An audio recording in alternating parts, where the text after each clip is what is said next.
We look at Prophet Ibrahim. It's mind-blowing. This is why in Salah we say, Allahumma salli. Why Ibrahim? Why not Nuh? Why not Musa?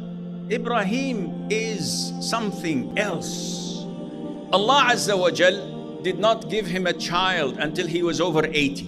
And his wife was barren. And he thought that this is Allah's will, only to be blessed with Ismail when he was over 80. So imagine when your child is 14 years of age and you feel that he is there for you, to take care of you when you're old, when you are not able to walk. You need the support. You need someone to back you up.